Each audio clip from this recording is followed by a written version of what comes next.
علیکم ورحمۃ اللہ وبرکاتہ۔ الحمد للہ وکفا وسلام علی حبیبہ المصطفیٰ اما بعد فاعوذ باللہ من الشیطان الرجیم بسم اللہ الرحمن الرحیم ان اللہ وملائکتہ یصلون علی النبی یا ایہا الذین آمنوا صلوا علیہ وسلموا تسلیما اللہم صل علی سیدنا محمد معدن الجود والکرم وآلہ واصحابہ الکرام وابنہ الکریم وبارک وسلم صلاة دائمة سرمدا ابدا بحمدہ تعالی و بکرم مصطفیٰ صلی اللہ علیہ وسلم۔ آج کی اس شب میں قرآن عظیم کے 11 پارے مکمل ہو چکے ہیں۔ اللہ عز و جل بقیہ قرآن عظیم کو تجوید سے پڑھنے اور آپ کو سماعت کرنے کی توفیق عطا فرمائے۔ سورہ توبہ کا آخری حصہ اور سورہ یونس کی آج تلاوت ہوئی ہے۔ سورہ توبہ میں جو مضامین آئے ہیں، جیسے کہ میں نے کل بھی عرض کیا تھا، اللہ تبارک و تعالیٰ نے مشرکین سے قتال اور جہاد کے متعلق بھی حکم فرمایا، اور اللہ نے برات کا یہاں پر معنی فرمایا ہے کہ اللہ اور اس کے رسول کافروں سے اور مشرکوں سے بری ہیں۔ اور سورہ توبہ کے آخر میں منافقین کی دھوکہ دڑی اور ان کے مسلمانوں کے درمیان رہ کر منافقت کرنے کے معاملات اللہ تعالیٰ نے بیان فرمائے، اور پھر سختی کے ساتھ حکم بھی یہ دیا گیا کہ کوئی منافق مر جائے تو اس کے لیے مغفرت کی دعا بھی نہ کی جائے۔ اللہ فرماتا ہے ان کے لیے 70 بار بھی کوئی استغفار کرے، بخشش کی دعا کرے، اللہ ہرگز انہیں نہیں معاف کرے گا۔ فَلَن يَغْفِرَ اللَّهُ لَهُمْ، ہرگز اللہ انہیں نہیں معاف کرے گا۔ اور یہاں تک کہ آیت میں ہے وَلَا تُصَلِّ عَلَىٰ أَحَدٍ مِّنْهُمْ مَاتَ أَبَدًا وَلَا تَقُمْ عَلَىٰ قَبْرِهِ، جب ان میں سے کوئی مر جائے تو اس کے اوپر نماز بھی نہ پڑھو اور نہ ان کی قبروں پر جاؤ، وہ اللہ کی لعنت میں گرفتار ہیں۔ منافقین ہوتے کون ہیں؟ یہ وہ طبقہ ہے جو بظاہر مسلمان نظر آتا ہے لیکن اندر سے کفر بھرا رہتا ہے، دشمنی رسول میں، دشمنی اسلام میں وہ گھٹتے رہتے ہیں، مرتے رہتے ہیں، لیکن اظہار مسلمانوں جیسا ہی کرتے ہیں۔ یہ سب سے خطرناک قوم ہے۔ ان کی مذمت میں قرآن میں بہت آیتیں آئیں اور اللہ نے ان کی سزا میں فرمایا کہ وہ جہنم کے سب سے نچلے طبقے میں ہوں گے۔ ان المنافقین فی الدرک الاسفل من النار۔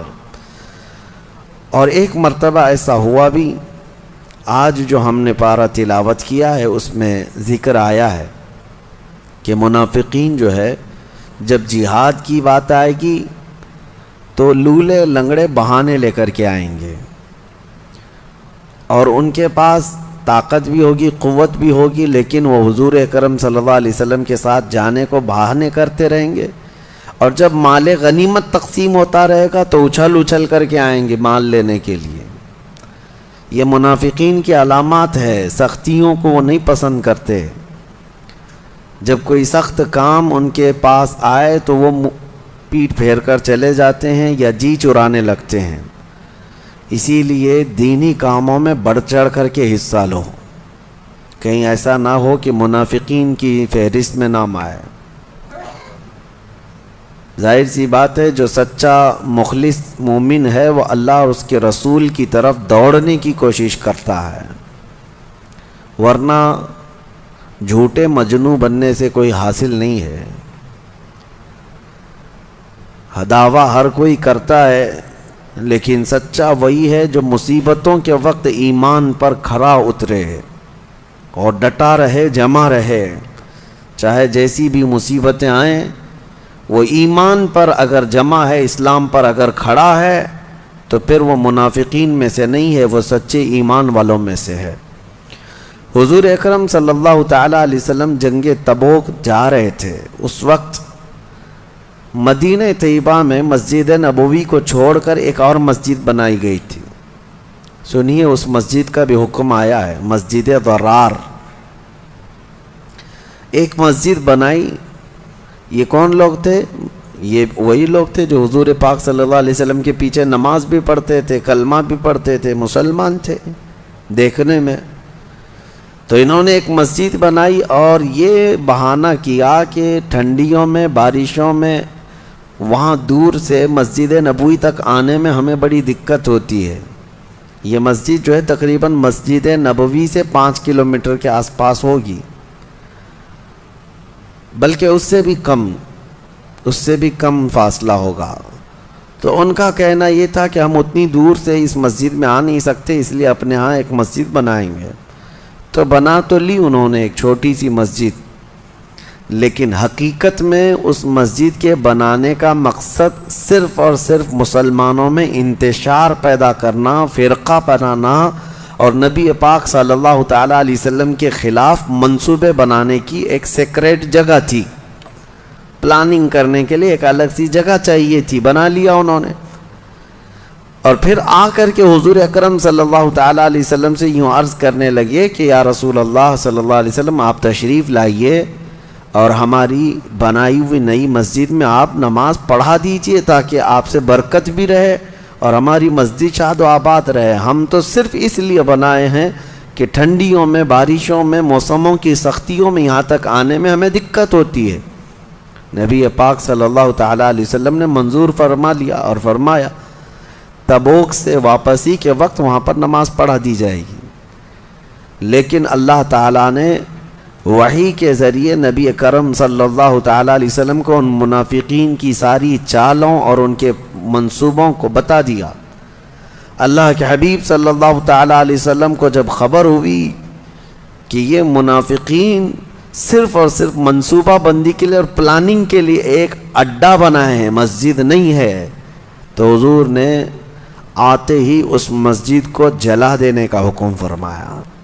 وہ مسجد نہیں ہے، نام کے لیے اس کو مسجد کہا جا رہا ہے، اور اس کو ختم کر دیا گیا، ڈھا دیا گیا اور اس مسجد کو اکھاڑ دیا گیا۔ پتہ یہ چلا، قرآن میں اللہ فرماتا ہے کہ مسجد کون سی ہے؟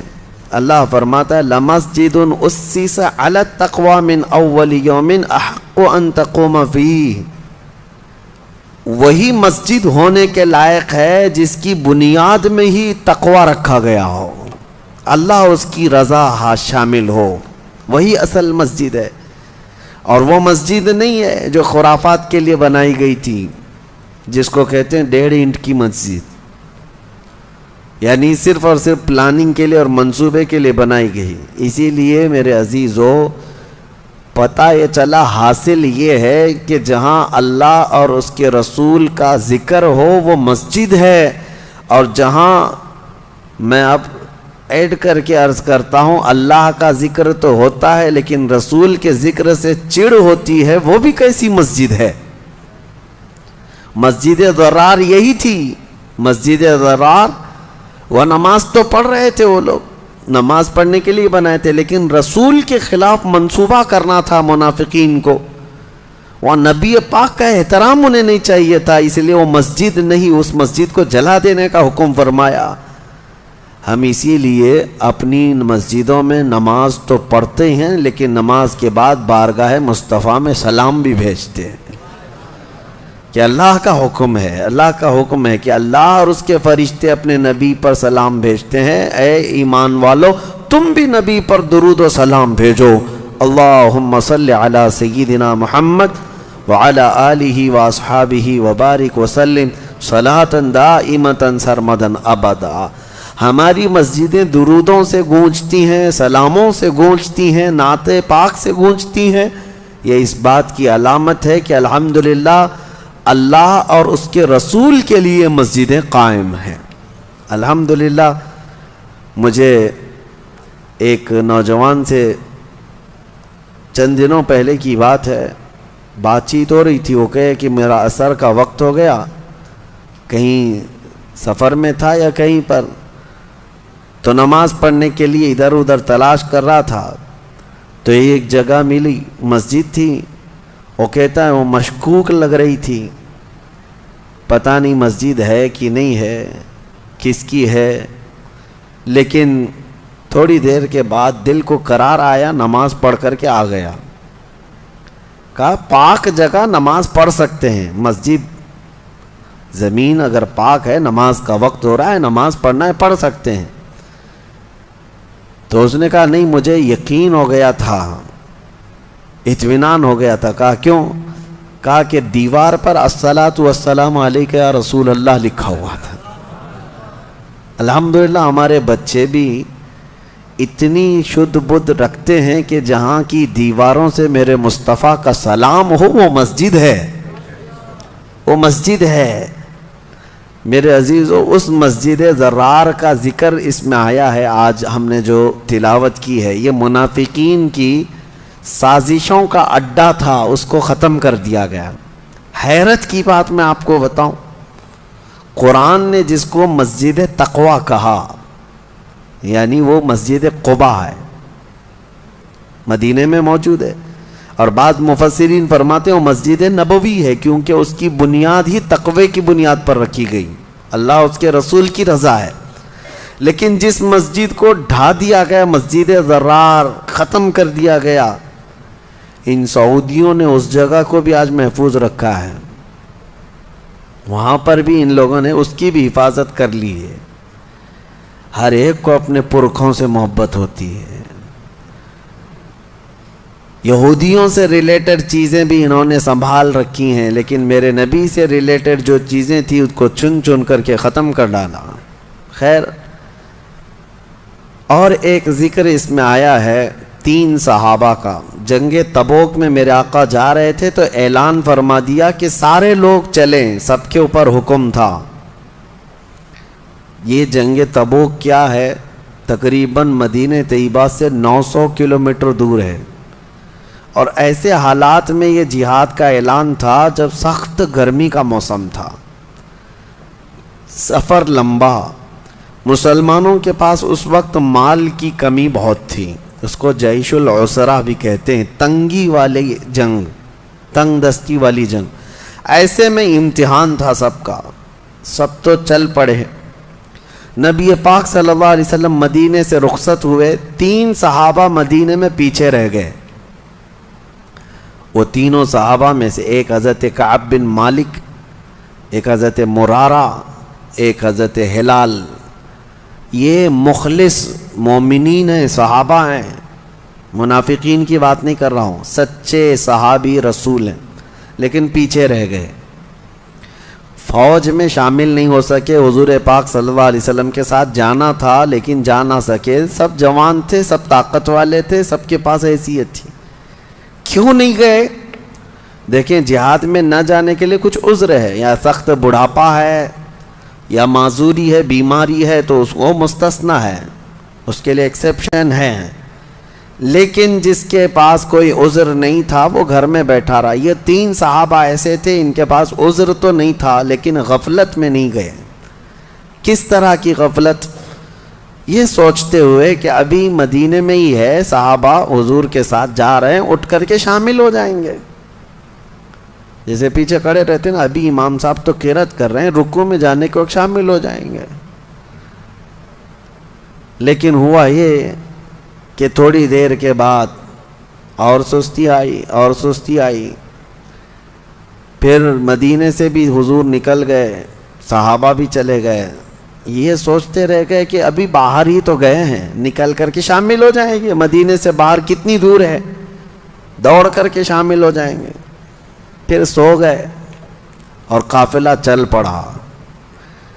یہ ہمارے ساتھ بھی ہو سکتا ہے اور ہوتا بھی ہے، اور ہم بہت ساری بڑی بڑی چیزیں کھو جاتے ہیں، نمازیں کھو جاتے ہیں، بہت ساری چیزیں ایسی غفلت کی وجہ سے ہوتی ہیں. بہرحال وہ صحابہ اکرام تھے، رہ گئے، اور نبی پاک صلی اللہ علیہ وسلم کا قافلہ اتنا دور چلا گیا کہ یہ دوڑ کے بھی نہیں پکڑ سکے، مدینے میں ہی رہ گئے. جنگ تبوک حضور صلی اللہ علیہ وسلم تشریف لے گئے. وہ اللہ کے نبی کی نظر ہے، ہر صحابی کو جانتے تھے. آج جو سلام بھیجتا ہے امتی، میرے آقا فرماتے ہیں اس کو میں اس کے باپ کے نام سے پہچانتا ہوں. تو جو اس زمانے میں صحابہ تھے، کیا حضور ان کو نہیں جانتے تھے کہ کون حاضر ہے کون غائب ہے؟ جنگ میں حاضر ہونے کے بعد حضور نے پوچھا کعب بن مالک کہاں ہے، مرارہ بن ربیع کہاں ہے، ہلال بن امیہ کہاں ہے؟ صحابہ نے کہا یا رسول اللہ صلی اللہ علیہ وسلم شروع سفر سے وہ ہمارے ساتھ شامل نہیں ہوئے، وہ آئے نہیں۔ کہا وجہ کوئی؟ کہا کسی کو خبر نہیں۔ خیر جنگ ہوئی، واپس تشریف لائے میرے آقا مدینہ طیبہ۔ لمبا سفر ہوتا تھا، 900 کلومیٹر معمولی نہیں ہے، اس وقت پیدل سفر ہوتے گھوڑوں پر اور اونٹوں پر۔ جنگ کے بعد جب واپس تشریف لائے میرے آقا صلی اللہ علیہ وسلم مدینے میں، آتے ہی ان تینوں کو بلوایا۔ کہاں ہیں یہ تینوں؟ آپ لوگ دین کے کاموں کو ہلکے میں لیتے ہو اور آپ کو لگتا ہے کہ ناموس رسالت کے لیے کھڑا ہونا یہ صرف کسی مولوی کا کام ہے یا کسی مفتی کا کام ہے، کسی مبلغ کا کام ہے۔ یعنی ہر ایک پر ذمہ داری ہے۔ تین نہ جاتے تو کیا فرق پڑتا؟ ہزاروں صحابہ تو چلے گئے تھے اور جنگ بھی فتح یاب، لیکن واپس آنے کے بعد میرے آقا صلی اللہ علیہ وسلم نے سرزنش فرمائی، بلوایا، تینوں آئے۔ یہ پوری حدیث بخاری شریف میں اس کی روایت کرنے والے خود حضرت کعب بن مالک ہیں جو پیچھے رہ گئے تھے، وہ خود ہی اس حدیث کے راوی ہیں، انہوں نے خود اپنا واقعہ بیان کیا ہے کہ کیسے کیسے کیا کیا ہوا تھا۔ پھر نبی پاک صلی اللہ علیہ وسلم جب بلائے تو تینوں صحابہ کہتے ہیں، تینوں حضور جب ہمیں طلب کیے تو سب سے پہلی چیز یہی پوچھنے والے تھے کہ کیوں نہیں آئے۔ وہ کہتے ہم نے سوچا کہ کچھ ہیلا کر لیتے، کچھ بہانہ کر لیتے کسی بیماری کا یا کسی عذر کا۔ پھر وہ کہتے ہیں اس سے کیا بہانہ کریں جو دلوں کے حالات کو بھی جانتا۔ سچ سچ کہہ دیا یا رسول اللہ صلی اللہ علیہ وسلم، غفلت کی وجہ سے نہیں آ سکے، سستی، ہم غفلت کی وجہ سے پیچھے رہ گئے۔ قرآن نے یہی اس میں بیان کیا ہے کہ منافقین پیچھے تو رہ جاتے ہیں لیکن جب پوچھا جائے تو ہیلے بہانے کرتے ہیں، سچ نہیں بولتے۔ لیکن مخلص مومنین کا حال یہ ہے، قرآن کہتا ہے ان سے غفلت ہوئی تو بارگاہ مصطفیٰ میں آ کر یہ نہیں کہتے کہ بیوی پکار رہی تھی، بچہ بیمار تھا، ہمیں تکلیف تھی، نہیں، آ کر سیدھے کہہ گئے کہ یا رسول اللہ غفلت ہو گئی ہم سے، کاہلی سے۔ دوسرے صحابی سے پوچھا، انہوں نے بھی کہا یا رسول اللہ سوچتا رہا شامل ہو جاؤں، نہیں شامل ہو سکا، یہ میری غفلت ہے، میری خطا ہے۔ تیسرے صحابی نے بھی یہی کہا کہ غفلت ہے۔ پتہ تھا ان کو کہ سزا ہو سکتی ہے، یاد رکھو سزا کے ڈر سے کبھی جھوٹ مت بولو، ایک جھوٹ کو چھپانے کے لیے کئی جھوٹ گڑنے پڑتے ہیں۔ پھر نبی پاک صلی اللہ تعالیٰ علیہ وسلم نے اعلان کیا فرمایا؟ دوسرے سارے صحابہ تھے مسجد نبوی میں، سب سے کہا اس وقت تک ان سے کوئی بات چیت مصافحہ سلام کلام نہیں کرے گا جب تک ان کے متعلق اللہ کا کوئی حکم نہیں آ جاتا، میں خود ان سے کوئی بات نہیں کروں گا۔ نبی پاک صلی اللہ علیہ وسلم نے فرمایا یہ بائیکاٹ، اس طرح کا بائیکاٹ کس بات پر تھا؟ سستی اور کاہلی کی وجہ سے نہ آنے پر۔ آج لوگ ہزاروں ہیلے بہانے تلاش کر رہے ہیں میرے مصطفیٰ کے نام پر کھڑے ہونے کے لیے، اور وہ بھی لولے لنگڑے بہانے ہیں۔ ایسی آج کسی کی نوبت نہیں آئی ہے کہ اس کی گردن پر تلوار رکھ دی گئی ہو کہ اگر حق بولے گا تو کاٹ دی جائے گی، نہیں ہے۔ اگر ایسا ہوتا تو آپ کا یہ کم ظرف آدمی اور کم علم آدمی اتنا نہیں چیخ رہا ہوتا، اتنا نہیں چلا رہا ہوتا۔ ہم جتنا بول رہے ہیں الحمدللہ ہم جانتے ہیں اللہ اس کے رسول کی رضا کے لیے بولتے ہیں، جب تک اللہ نے آزادی عطا کی ہے حق بات بولتے رہو، اور سب سے بہترین اور افضل جہاد یہی ہے ظالم بادشاہ کے آگے حق کلمہ بیان کرنا۔ آج نہ جانے کتنے ہیلے بہانے ہیں، کتنے بہانے ہیں۔ مجھے پتا ہے سال دو سال پہلے پتہ نہیں کیا کیا چیزیں پیش کر دی گئی تھی ہمارے خلاف، ہم نے صرف اتنا کہا تھا ناموس رسالت کے لیے ہر مسلمان کھڑا رہے گا، میرے آقا کی عزت کی بات ہے۔ تو کچھ لوگوں نے یہ بتایا کہ حالات ایسے بگڑے ہوئے ہیں، آپ پوری قوم کو آگ میں جھونک رہے ہیں، امت کو تکلیف میں ڈالنا یہ کہاں سے جائز ہے؟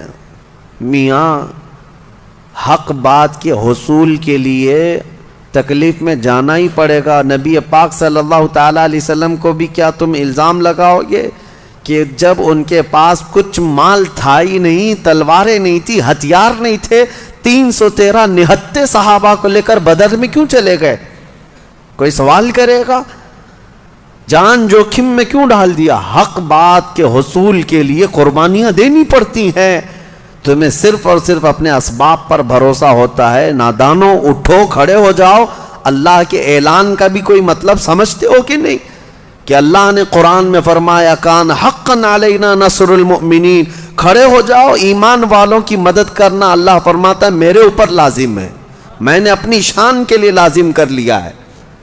اللہ تعالیٰ اپنے لیے فرما رہے ہیں ہم نے لازم کر لیا ہے اپنے اوپر، ایمان والوں کی مدد کریں گے، اس پر کسی کا یقین نہیں۔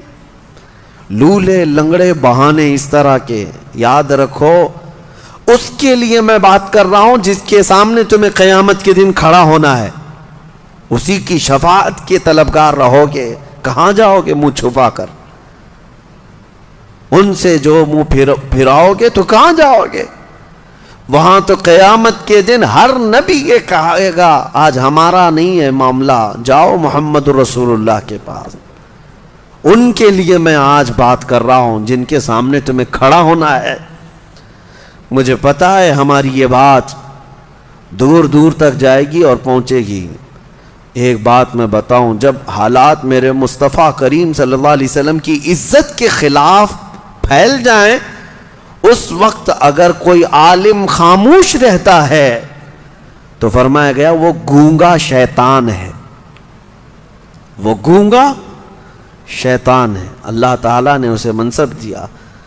لوگ میرے عزیزو، ہمارے پاس اتنی طاقت ہے کہ منبر ہے، زبان ہے اور تبلیغ کا میدان ہے، ہم بول تو سکتے ہیں، کسی کو سختی کے ساتھ اس کی گردن نہیں پکڑ سکتے تو بول تو سکتے ہیں۔ اویئرنس لانا اسی کا نام ہے، اور الحمدللہ ہم نے دیکھا ہے، میں یہ نہیں کہتا میری وجہ سے، لیکن چند اعلانات کی وجہ سے ہم نے لاکھوں نوجوانوں کو جذبے جوان ہوتے ہوئے دیکھا ہے۔ وہ جہاں ہیں ان کے دلوں میں عشق رسول دھڑکتا ہے۔ اسی لیے میں آج یہ کہتا ہوں، وہ 3 صحابہ کو دیکھو، جنگ تبوک میں نہیں گئے، حضور نے ان کا کلی طور پر بائیکاٹ کا اعلان کیا کہ ان سے نہ کوئی سلام کرے گا، نہ مصافحہ کرے گا، نہ کوئی بات چیت کرے گا۔ 40 دن گزر گئے، وہ آتے تھے مسجد میں نماز پڑھنے کے لیے، حضور ان کی طرف دیکھتے بھی نہیں تھے، ان سے کوئی ایک صحابی بھی بات نہیں کرتا تھا، حتیٰ کہ 40 دن کے بعد حضور نے دوسرا اعلان یہ فرمایا کہ ان کی بیویاں بھی ان کے ساتھ نہیں سوئیں گی۔ 10 دن اور گزر گئے، 50 دن گزر گئے۔ حضرت کعب بن مالک کہتے ہیں میں اتنا رویا تھا کہ مجھے زندگی اس سے زیادہ خطرناک کبھی نظر ہی نہیں آئی تھی۔ نہ کسی جنگ میں میں ڈرا تھا، نہ کسی بھیانک حالتوں میں خوفناک طریقے سے ڈرا تھا، کہیں بھی نہیں، لیکن یہ جو بائیکاٹ تھا یہ جان نکالنے والا تھا۔ زمین تنگ ہو گئی تھی، ہماری بیویاں ہم سے نہیں بات کرتی تھیں کیونکہ سب رسول اللہ کی صحبت یافتہ ہیں۔ ان کے لیے فرسٹ پرائیورٹی حضور اکرم صلی اللہ تعالی علیہ وسلم کا حکم ہے۔ شوہر ہو اپنی جگہ پر، بھائی ہوگا اپنی جگہ پر، حضور کا حکم ہے نہیں بات کرنا ہے، سلام بھی نہیں۔ 50 دن گزر گئے، حضرت کعب کہتے ہیں رو رو کر کے میرے حلقے پڑ گئے تھے، اور اللہ کریم کی بارگاہ میں سچی توبہ کرتے رہے، مولا ہم نے دل میں کبھی تیرے نبی کو دھوکہ دینے کی کوشش نہیں کی، نہ ہی ہم نے کبھی اس طرح کی سوچا کہ حضور اکرم صلی اللہ علیہ وسلم سے پیچھے رہ جائیں گے، یہ ہماری سستی ہے، نفس کی کاہلی ہے، مولا تو معاف کر دے۔ ان صحابہ کے رونے پر مولا کریم رحمت والی آیت نازل فرمایا. اپنے حبیب صلی اللہ علیہ وسلم پر آیت نازل ہوئی. وَعَلَى الثَّلَاثَةِ الَّذِينَ خُلِّفُوا حَتَّى إِذَا ضَاقَتْ عَلَيْهِمُ الْأَرْضُ بِمَا رَحُبَتْ، اور وہ 3 لوگ جن پر زمین تنگ کر دی گئی تھی اور ایسی تنگ ہو گئی تھی کہ ان کی سانس لینا ان کے لیے مشکل ہو گیا تھا. ثُمَّ تَابَ اللَّهُ عَلَيْهِمْ لِيَتُوبُوا، پھر جب وہ اللہ کی طرف لوٹ آئے تو اللہ بھی ان کی توبہ قبول کر لیا. ان اللہ هو التواب الرحیم، بے شک اللہ سب سے زیادہ توبہ قبول کرنے والا، رحم کرنے والا ہے. ان کی توبہ کا اعلان ہوا. حضور اکرم صلی اللہ علیہ وسلم نے فجر کی نماز پڑھائی. یہ آیت اسی وقت نازل ہوئی. حضور نے یہ آیت جیسی تلاوت کی، دوڑے دوڑے صحابہ گئے ان تینوں کو اعلان کرنے کے لیے. کعب بن مالک خوشخبری ہو، مرارہ بن ربی خوشخبری ہو، ہلال خوشخبری ہو. کہا کیا ہے؟ آیتیں اتر گئی. ان کو وہ کہتے ہیں، ان کی کیفیت حضرت کعب بن مالک کو کہتے ہیں، میں جس حالت میں تھا سر پٹ دوڑتا ہوا مسجد میں آیا، دوڑتا ہوا مسجد نبوی میں آیا، اور پہلی مرتبہ میں نے حضور کو میری طرف دیکھ کر مسکراتے ہوئے دیکھا. اور حضرت کعب بن مالک کہتے ہیں، میرے لیے زندگی میں اس سے بڑی عید کبھی آئی ہی نہیں، اس سے بڑی خوشی کبھی آئی ہی نہیں. جتنی خوشیاں زندگی میں آئی تھی سب ایک طرف، لیکن جس دن ہماری توبہ کی قبولیت کی آیت اتری اور میرے نبی کو مسکراتے دیکھا، صحابہ کہتے ہیں اس سے بڑی خوشی میری زندگی میں کبھی نہیں آئی. نبی پاک صلی اللہ تعالی علیہ وسلم اسی لیے کہا گیا جس کی تسکی سے روتے ہوئے ہنس پڑے. اعلیٰ حضرت نے فرمایا ہے جس کی تسکی سے روتے ہوئے ہنس پڑے، اس تبسم کی عادت پہ لاکھوں صلاۃ. وہ دلوں کا قرار ہے، وہ دلوں کا سکون ہے. صحابہ اس کے لیے ہر اسٹرگل کرنے کو تیار رہے. انہوں نے یہ نہیں کہا کہ حضور نے بائیکاٹ کا اعلان کر دیا ہم خاندان میں کیسے رہیں گے، نہیں. وہ ہمیشہ یہ کہتے رہے یہ ہماری غلطیوں کی سزا ہے. 50 دن تک صبر کرنا معمولی بات نہیں.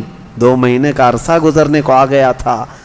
بیویاں نہیں بات کر رہی، بچے نہیں بات کر رہے، گھر والے نہیں بات کر رہے، پڑوسی نہیں مل رہے، صحابہ نہیں مصافحہ کر رہے، خود رسول اللہ نہیں دیکھ رہے ہماری طرف.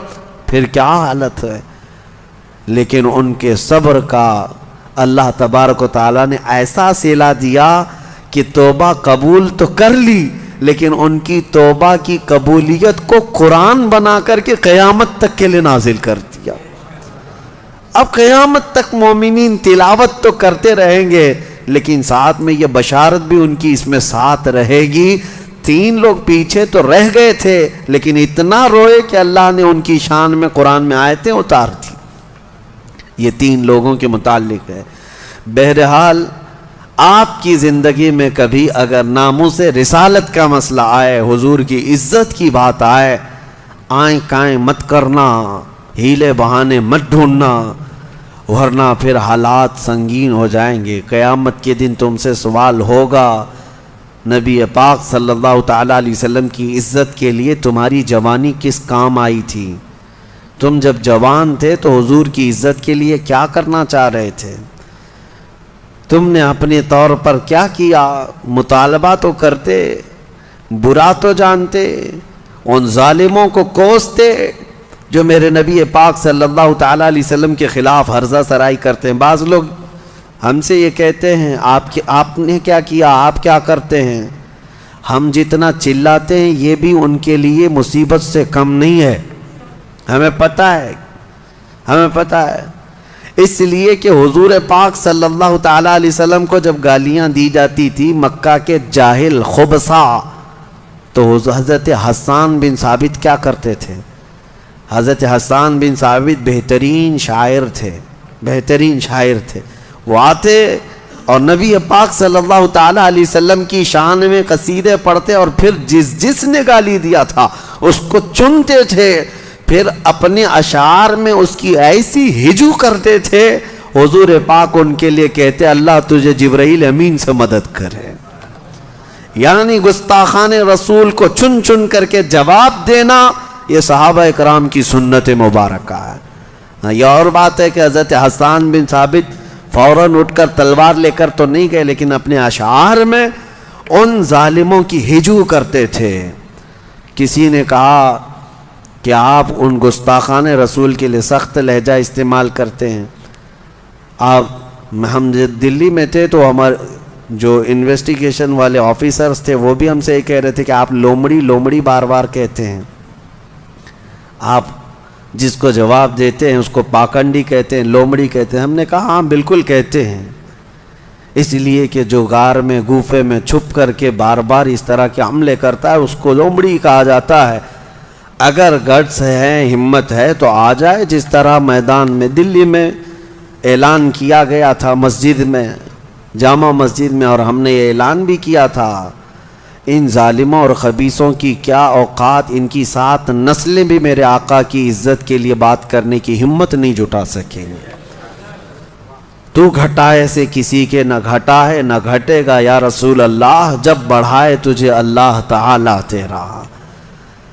لیکن ایک بات ہے میرے عزیزو، آپ کو اللہ تعالیٰ نے جتنی طاقت دی، جتنی استطاعت دی، ظالموں کو منہ توڑ جواب دیتے رہیں اور ان کو ان کی اوقات بتاتے رہیں. اس لیے کہ ہمیں پتہ ہے، آپ کو ایسا لگتا ہوگا ہمارے بولنے سے کیا ہوتا ہے بہت ہوتا ہے. آگ لگتی ہے، جینا حرام ہوتا ہے. ان کے لیے خفت اور سبکی اور شرمندگی جو ہے یہی ایک موت کے برابر ہوتی ہے. کہ طاقت ہمارے پاس ہے، قوت ہمارے پاس ہے، پورا ڈپارٹمنٹ لے کے بیٹھے ہیں، پوری حکومت ہم لے کر کے بیٹھے ہیں، اور ایک ٹوٹی پھوٹی جماعت کا ایک مولوی ہمارے لیے اتنی چیلنج کا ذریعہ بن جاتا ہے. یہ موت نہیں ہے تو اور کیا ہے؟ میرے عزیزو، اللہ تبارک و تعالیٰ نے جب تک طاقت و قوت عطا کی ہے، میرے نبی کے گستاخوں کو جواب دینے کی جیسی طاقت ہے، جواب دیتے رہو اور اپنا نام ایمان والوں میں شامل رکھو.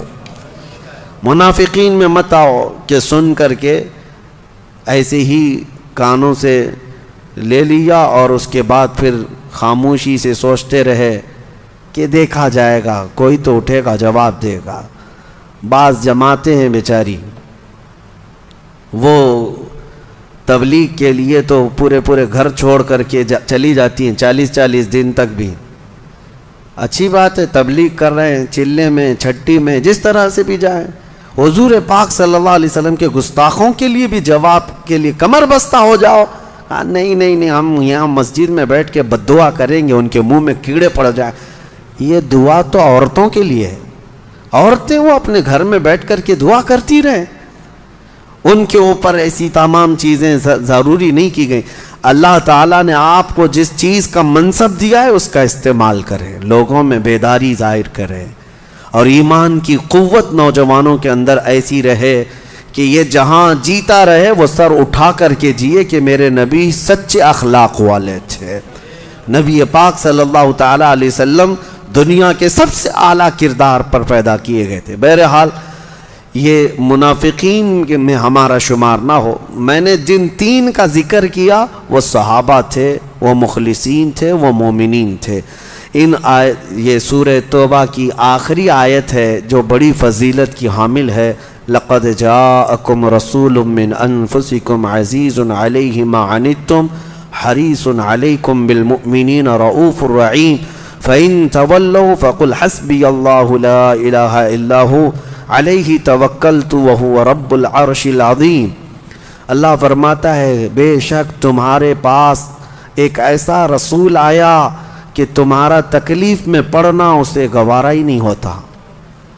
وہ رسول کو تمہارا تکلیف میں پڑنا برداشت نہیں ہوتا.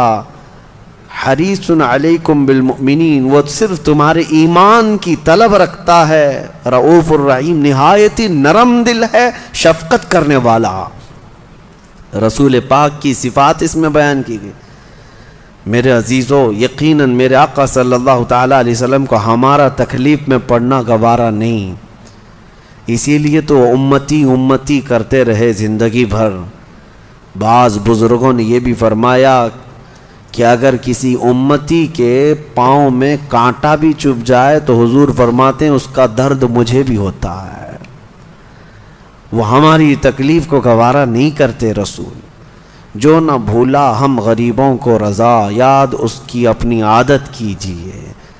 نبی پاک صلی اللہ تعالیٰ علیہ وسلم سے بڑھ کر کے ہمارا خیال کرنے والا اس روئے زمین پر کوئی نہیں آیا، کوئی نہیں آیا۔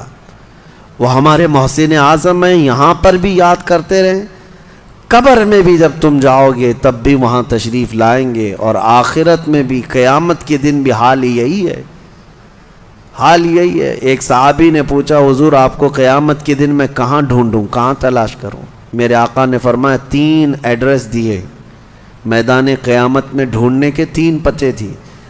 کہا میری امت پیاس سے تڑپ رہی ہوگی تو حوض کوثر پر میں جام بھر بھر کر کے اپنی امتیوں کو پلا رہا ہوں گا، وہاں تم مجھے ڈھونڈ لینا۔ اگر وہاں نہیں ملا تو میزان عمل جہاں لوگوں کی نیکیاں اور برائیاں تولی جا رہی ہوں گی، وہ بہت سخت معاملہ ہوگا۔ تول کر کے وہاں پر میزان عمل کسی کے برائیوں کا پلہ بھاری ہوگا، وہیں فرشتے اس کو منہ کے بل کھینچتے ہوئے دوزخ میں لے جائیں گے، فوراً حکم ہو جائے گا۔ وہ سخت معاملہ ہے۔ حضور فرماتے میں وہاں کھڑا رہوں گا، کیا دعا کرتے کرتے اپنے امتیوں کے نیکیوں میں کچھ نہ کچھ ڈال کر کے ان کا پلہ بھاری کر رہا ہوں کہ کسی نہ کسی طرح یہ بچ جائے، یہ بچ جائے۔ یہاں تک کہ حضور پاک صلی اللہ تعالیٰ علیہ وسلم کے متعلق یہ بھی ہے کہ ایک امتی پریشان حال تھا، رو رہا تھا، کیونکہ جیسے ہی فرشتے میزان عمل میں لے آئے اس کو پتا تھا کہ کیا ہونا ہے۔ اعلیٰ حضرت نے اس کا پورا نقشہ جو ہے ایک نعت میں کھینچا ہے۔ وہ نعت پورے اشعار مجھے یاد نہیں، لیکن سنو گے تو پورے قیامت کا منظر اس میں ہے۔ کس کے جلوے کی جھلک ہے یہ اجالا کیا ہے، ہر طرف حیرت زدہ تختہ کیا ہے۔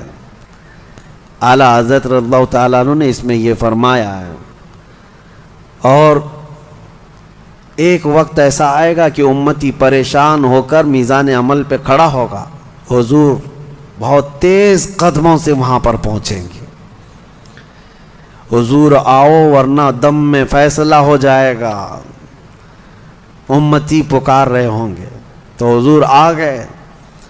اس کے اعمال تولے ہی جا رہے تھے، اس کی نیکیاں تھی نہیں یا کم تھیں، برائیوں کا پلہ بھاری ہو رہا تھا۔ وہاں قیامت کے دن جو ترازو ہے، یہاں دنیا کے ترازو کے برعکس ہے۔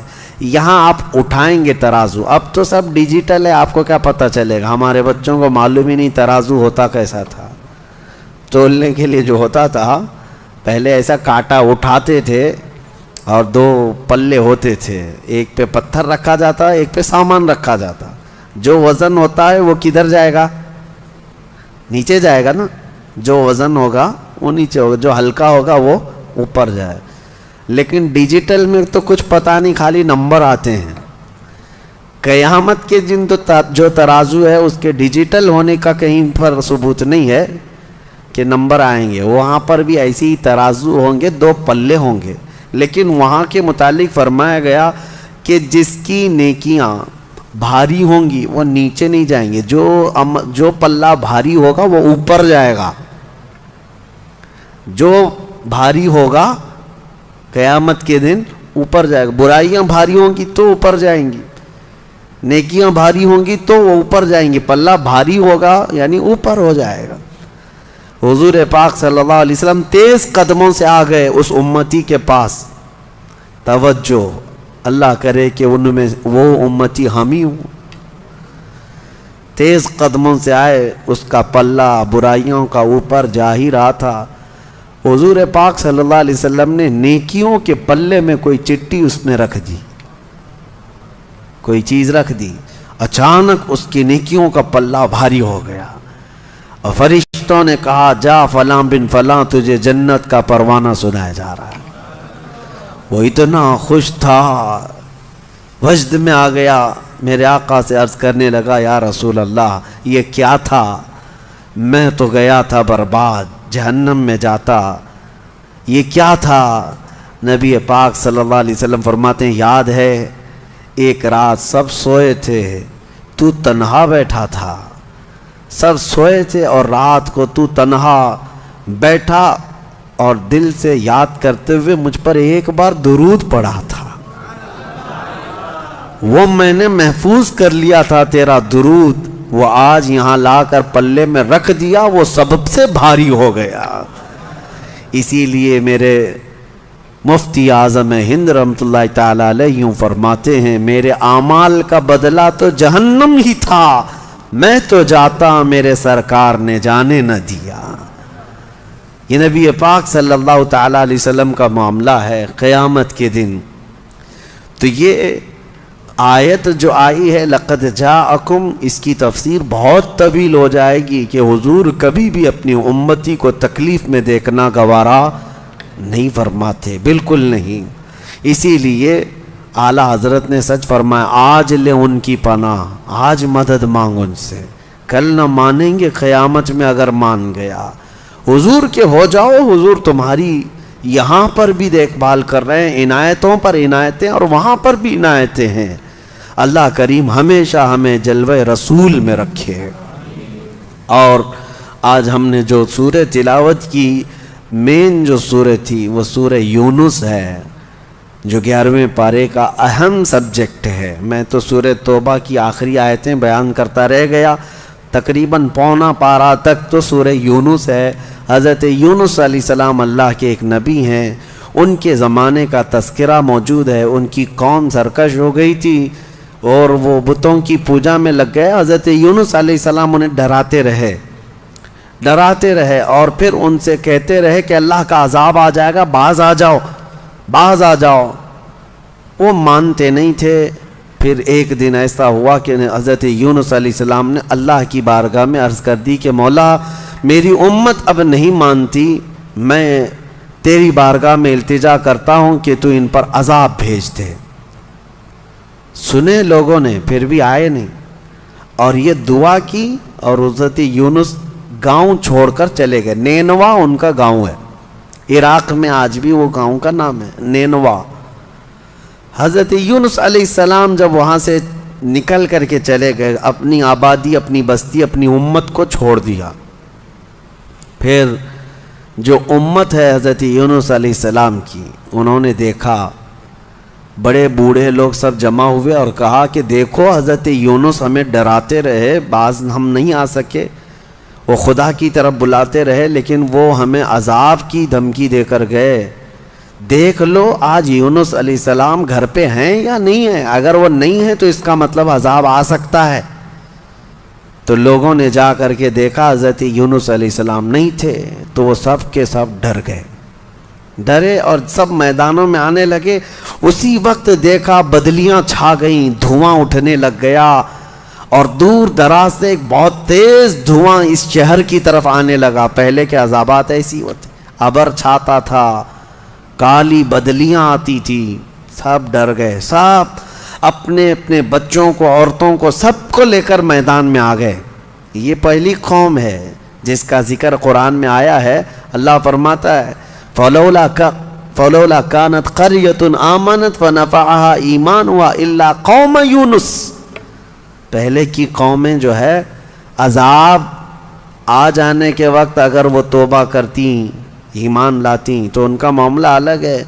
موت کے وقت جو توبہ کر رہا ہے اس کی توبہ قبول نہیں، یعنی فرشتوں کو دیکھ کر یا آخری خرخرے کے وقت نہیں توبہ قبول ہے۔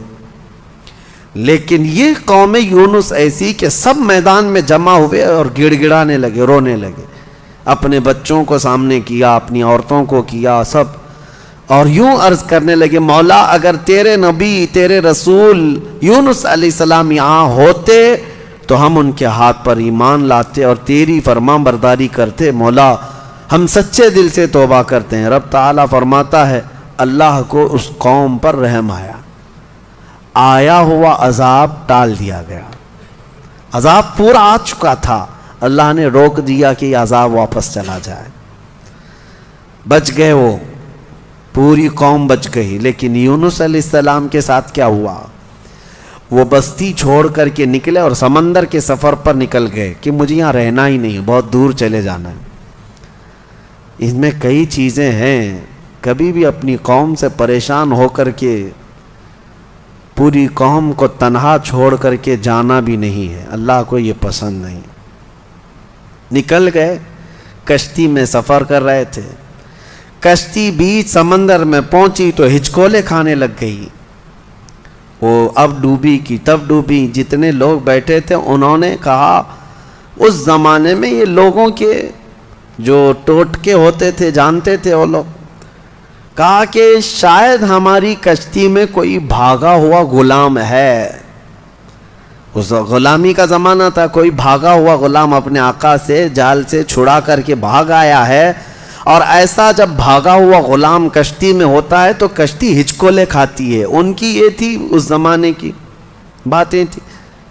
سبوں نے ایک دوسرے سے کہا تو حضرت یونس علیہ السلام اپنے دل میں سوچنے لگے. کہا میں ہی ہوں وہ بھاگا ہوا غلام، میرے رب سے بھاگ کر کے آیا. اللہ کا حکم آیا نہیں تھا، اس سے پہلے میں بھاگ آیا.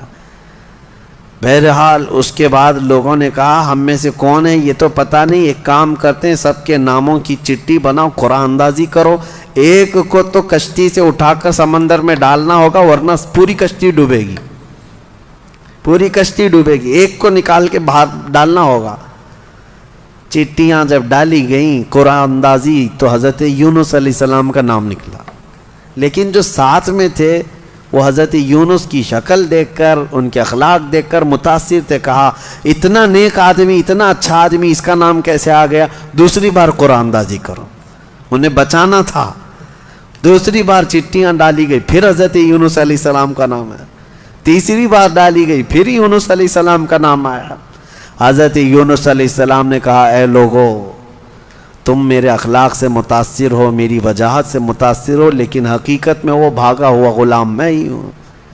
میرے رب سے بھاگ کر کے آیا، امت کو چھوڑ کر. اللہ کا حکم آنے سے پہلے میں آ گیا. انہوں نے خود اپنے آپ کو سمندر میں گرا دیا. یعنی لوگوں نے سہارا دیا اور حضرت یونس علیہ السلام جیسے ہی سمندر میں گرے، ایک بہت بڑی مچھلی نے آپ کو نگل لیا. مچھلی کے پیٹ میں چلے گئے.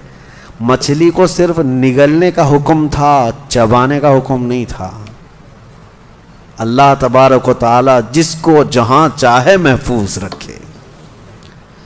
وہ رب ذوالجلال ہے، اس کی کائنات قدرت میں بہت عجائب تمہیں دیکھنے ملیں گے.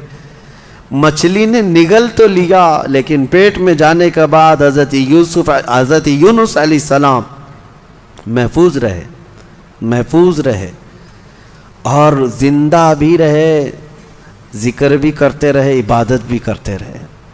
لیکن ایک بہت اندھیری تھی. میں آپ کو یہ سائنس سے بھی ثابت کر سکتا ہوں. یہ صرف حضرت یونس علیہ السلام کے ساتھ جو واقعہ ہے، ایسے دنیا میں 3 اور واقعے ہیں.